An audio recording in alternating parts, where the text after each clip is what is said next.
All right. Okay. So, hi Neha, welcome to the session. Today we are going to interview you as part of the webinar series that we are conducting and the interview article that we are having. So, as you would be aware that LEDex is an initiative that is being led by all the compensation and benefits professionals, and we are working across all the professionals that are there on the globe. We wanted to understand that the changes that are happening currently in the phase of HR, as you would be aware, with the COVID coming in, the dynamic changes of working styles have changed, and there's been a lot of push on freelancers and their working. So that is the reason we wanted to understand that how would it be placed in terms of gig economy. So that is the reason we wanted to understand from an HR point of view that how are the strategies going to look at when we are looking at the gig economy and what all strategies it will have in place. So everybody who's hearing us, I would just like to introduce Neha. So is the of Cushman and Wakefield. She also has worked in the past with the Converges and EXL and has good experience of more than 10 years. That is the reason we are here to have that point of view from Neha. I would request Karan to ask questions so that we can proceed and let us know that what is Neha's point of view on gig economy as a whole. Sounds good, Neha. So, Neha, you can hear me, right? I can hear you now. I think there was a disturbance which was there. I couldn't hear what you said Okay. before. Yeah, Rishabh, can you put yourself on mute? Actually, I'm on mute only, Jasper. There's some Okay. disturbance which is coming. I don't know from where is it coming. Okay. So, Neha, let's start. I'll ask you the first question. Right. Sure. So, a recent report by BCG Henderson Group, have mentioned that gig platforms have gone by almost 30% in the emerging economies or the emerging countries. And I just wanted to find out if you see a similar trend in Indian high-tech companies. Sure. Before I answer that question, Karan, in fact, I would like to really thank you, all of you. A big thank you to the LEDex team for giving me this wonderful opportunity to share my insights, particularly on a topic which is, I would say, is the hot topic when it comes to the HR industry, and especially in the talent acquisition vertical of it, which is the gig economy and how, what is it basically, the term in itself, the terminology, and what all does it encompasses, and what is it all about. Coming back to your question, which is that the BCG Henderson Group conducted a report, and they have actually shared that it's by more than 30% in emerging economies. And when it comes to India, and especially for high-tech companies, I think definitely there is an increase which is predicted for gig working platforms, especially in sectors like information technology, social media, marketing and communications, art and design, and consulting. And the need arises from the fierce competition which exists in the labor market due to digitization, millennial generation, work-life integration, and changed lifestyles, of course, which are part of the new normal now, as all of us we are aware. These were the primary reasons pre-COVID. However, post it, this requirement has got further accelerated.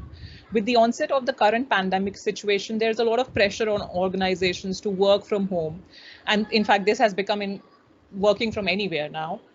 Reduced costs, being innovative in terms of the products or services being offered, and finding out new ways of working that is adapting to latest technologies from a business continuity perspective.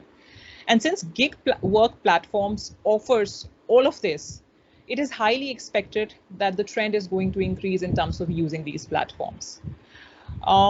Though things are a little different for India in comparison to the US or other countries, wherein there are clear laws and regulations for such workers in terms of their wages, etc., exist. Here we have no formal, minimum rights for gig workers. In fact, there is exploitation with no workplace protection for these workers, which happens consequently due to the absence of no legal or statutory claim. However, the recent changes done through 3 Labor Codes 2020, as all of you would have got the presentation and the information about it, it kind of recognizes gig workers and all the platform workers as employee-employer relationship now under the Social Security Code, thereby emphasizing the need and the expected upside trend for these workers in India. So definitely, I see that it's going to be there for India as well. Okay. So Neha, I have a side question here. So you mentioned, like you mentioned that there is a change in labor codes right now, and it believes in protection of gig workers. But do you think that the organizations would be actually spending a lot of time in, protecting the workers and to minimize the exploitation? Because you would understand that India is a labor-intensive country. And being that side of the country, there is a lot of freelancers that are there, and we do not have any fixed model of payment for these gig workers. So do you think that bringing in the new law would put a lot of pressure on the organizations to build that structure in place, and how would that structure would be difficult in terms of the normal workplace?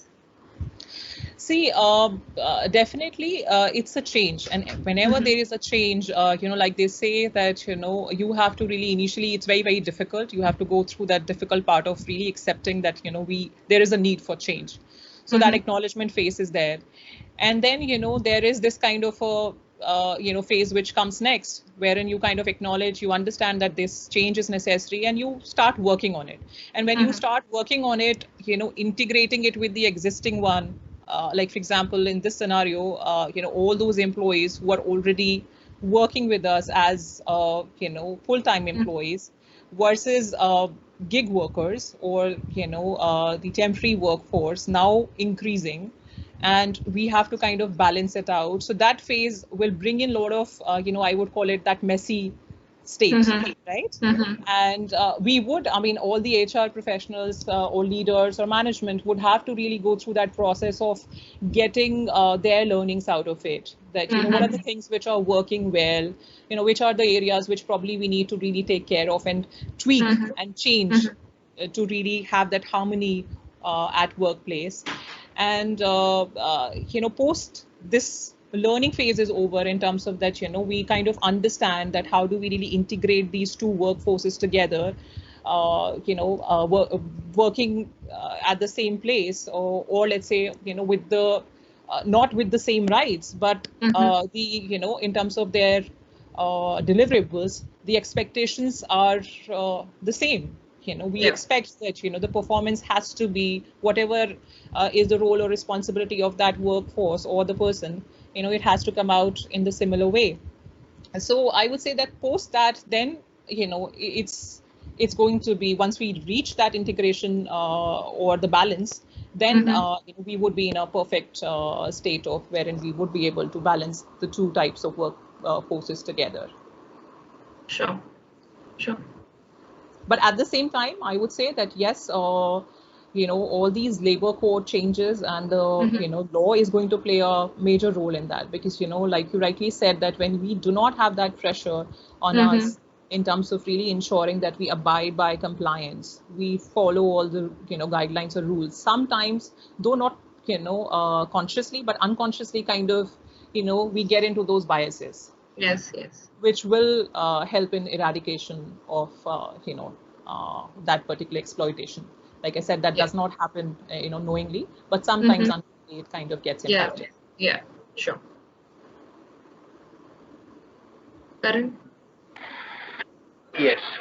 So Neha, we want the next question that we had. The question is, do you see a trend, or a change in the hiring of organizations, or in a way, do you see hiring trend of organization will be disrupted or reduced by hiring more gig force? Okay.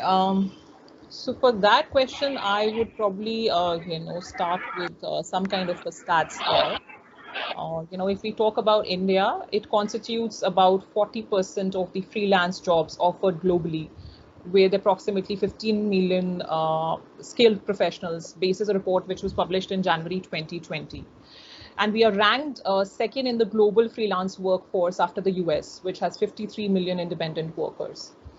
We also have these workers available at a lower cost in comparison to the markets like China, etc., because our average minimum wage of freelancers is approximately 10,500 rupees versus 16,600 rupees for China.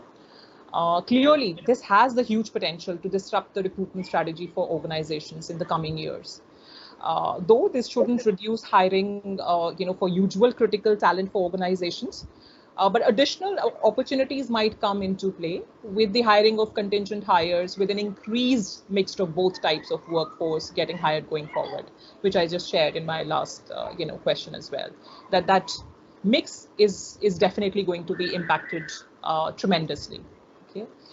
Also, formalized hiring of large unorganized workforce under big platforms like e-commerce sites, cab services, etc. They have also taken into effect now, so that will also have a major impact in terms of the hiring percentage going up for all such workforce.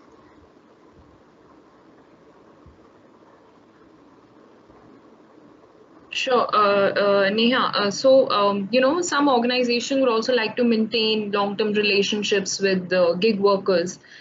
So, do you think that there would be a different benefit or reward strategy that could be applied? Because even if you are hiring a gig worker for a short period of time, there could be an instance where you don't want to again train an individual and then bring it onto a space, because at the end of the day you would be spending a money on hiring per person and then training and then going forward.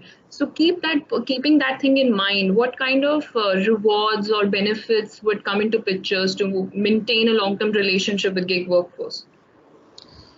See, again, it depends. So if there is, a requirement for a particular project, which is kind of recurring in nature, and and you want to really have that or maintain that relationship with one particular gig worker, because and that could be because of the fact that you don't want to really retrain the person, because that the person has there is obviously some amount of cost which has gone into it, and then other than the cost, there is this institutional knowledge which is now staying with that particular individual. So you might want to capitalize that, right?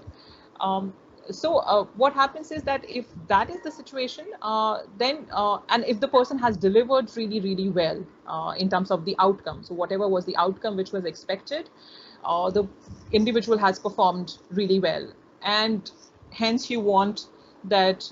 But then there are, because that's like a temporary project which you have. Okay.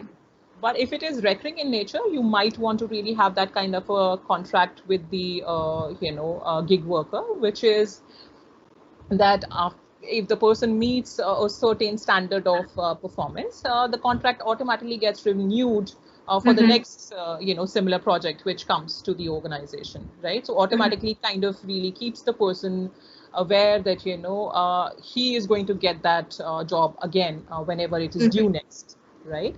And that can be worked out basis the fact that if there is an increment which is required, or there is any revision which is required in terms of the the cost, or the the salary, or whatever benefit which is earlier part of the contract, if there is any need for any kind of a revision in that, or the person is willing to continue with the same terms and conditions.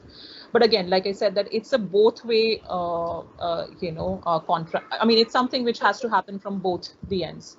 So it's not just the organization who's willing to really again and again want to get into that kind of relationship with the gig worker, but it has to come from the gig. And for that, it's it becomes very important that the kind of experience the person has got working with the organization, the kind of benefits, the kind of treatment, that entire experience would also matter. Okay, whether the person also wants to come back to the organization. So it works both ways. And yes, definitely, I think there is a value in terms of keeping that relationship going on for further projects or something which is recurring in nature if the experience has been good from both the sides. Sure, sure. Okay, so Neha, the next question is that, do you think gig workers should be included in the regular annual appraisal cycle of your organization? Okay. So that's like a very tricky question, and especially me being from the compensation and benefits background, and you may disagree with me on this, but I think that they shouldn't be part of the annual appraisal cycle. And as I, in my, why I'm saying that is because I have this belief that this process makes more sense for a traditional employee from a longevity or staying with the organization perspective.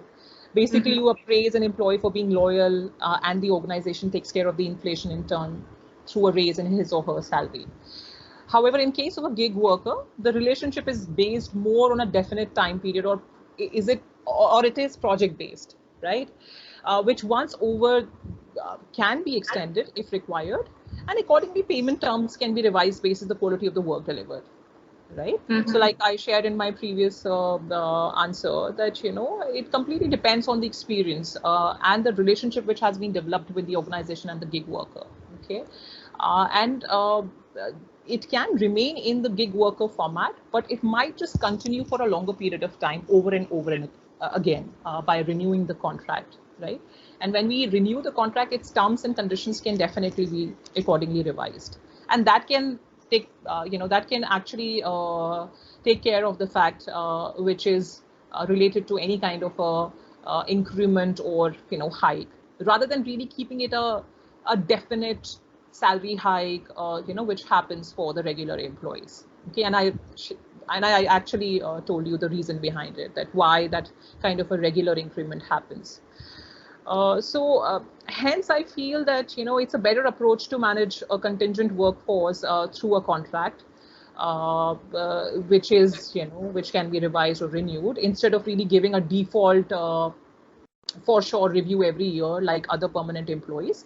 While I agree that they should have the similar rights or statutory benefits like provident fund, gratuity, bonus, and medical benefits like insurance, etc., like other employees, as these are like bare minimum requirements for social security or healthcare of these workers. So yes.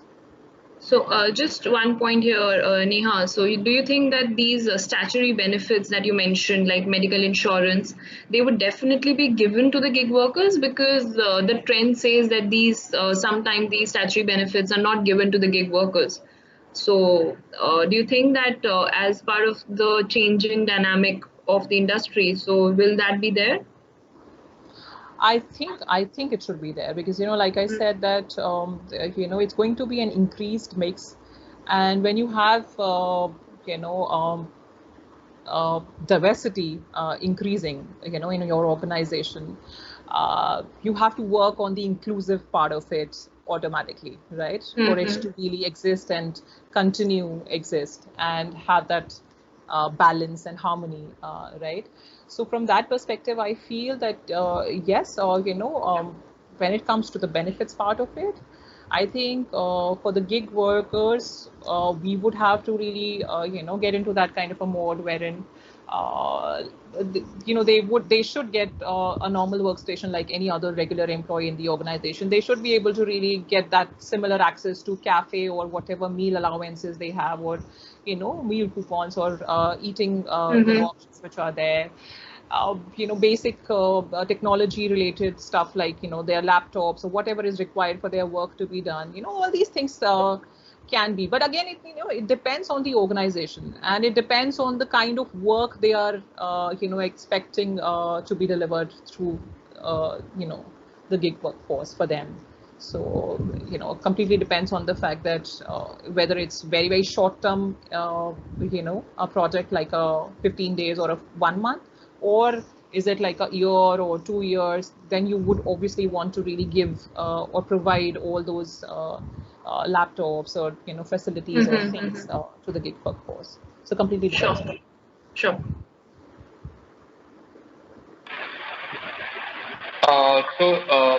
The next question would be, Neha, how do you plan to create a synergy between the full-time employee and the gig workforce when it comes to compensation benefits? Okay, so when it comes to compensation and benefits, both appointment letters for regular employees and the contract letters for gig workers are completely different from each other, as the former is more focused on long-term and permanent association with the organization. However, the latter is based on the temporary or the project-based requirement which is there. So technically, we can't make the two completely similar.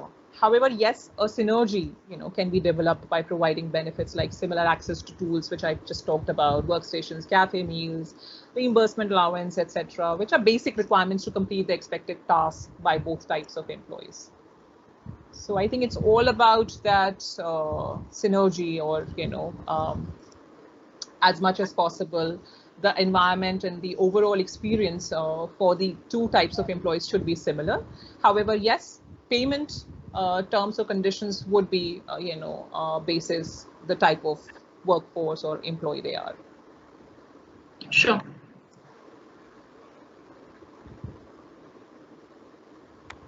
Sneha, do you think organizations will create a separate job architecture or a skill matrix for these gig workers? Okay, so that's a very good question. So yes, I think the job architecture for gig workforce must be different from usual position descriptions which exist for regular employees. This is primarily due to the rise of data analytics and automation of routine tasks. I mean, this entire gig workforce concept has come due to this, which is to achieve higher efficiency and accuracy, leading to these workers to engage in very specific skills-based and value-added tasks, right? So hence, instead of a hierarchical structure, these would require specific skills-based categorizations or roles, which are independent in nature, which are more like acting, they're, because they are in itself, they are like, responsible for their job deliveries, and they are kind of an entrepreneur themselves, right? And they have these subject matter expertise. So both types are completely different from each other. So we can't put them into the same framework, definitely.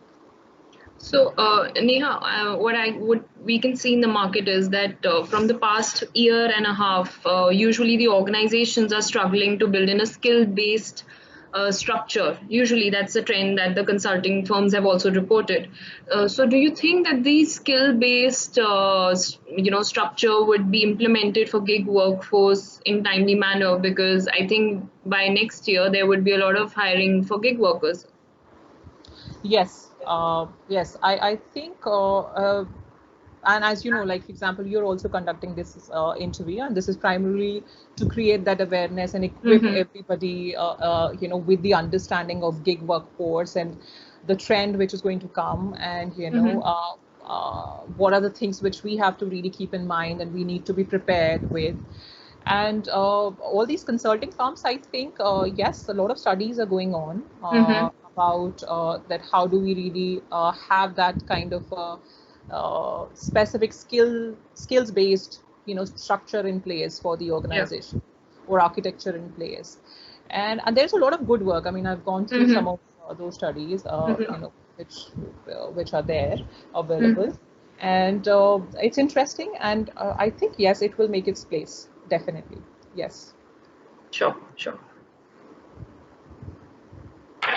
And Neha, our final question would be this. So, what do you think is the future of gig workers in consulting organizations? And if you believe, or if you think, gig economy will create an opportunity to maintain the diversity and inclusion of those organizations? Okay, so in fact, I would not just keep it specific to consulting. I think the future of gig workers or workforce is definitely applicable to all organizations, which is going to be there. And because there is a study by McKinsey, which has actually estimated that up to 20 to 30% of the workforce in developed markets are engaging in independent work now. And over a third of Indian companies estimates up to 50% reliance on flexible talent in the next 5 years. However, like with any profession, going gig is no mean feat. Okay, it takes a lot of hard work and persistence. Reasons for going gig can vary from the, from for somebody from following their passion to a life event or a career dead end. Okay, and these are like all those. So basically, this is like a very event based situation for the talent which is available in the market. But at the same time, because the need is so high right now, especially this pandemic has made all of us understand that how it is very, very important for all of us to really have that clear understanding of the deliverables or the products or the productivity, the way we want out of the employees, how it should be managed. So actually, when we talk about gig economy, it basically encompasses all platforms which hire independent workers, consultants, and contractors in different sectors, which means that existence of contractual or temporary workforce instead of traditional permanent employees is going to really coexist. And it will create a huge opportunity for organizations to maintain diversity and inclusion. And at the end, I would say that that's something which all of us we would have to focus on. So till now, in diversity and inclusion, there was clearly only male female ratio.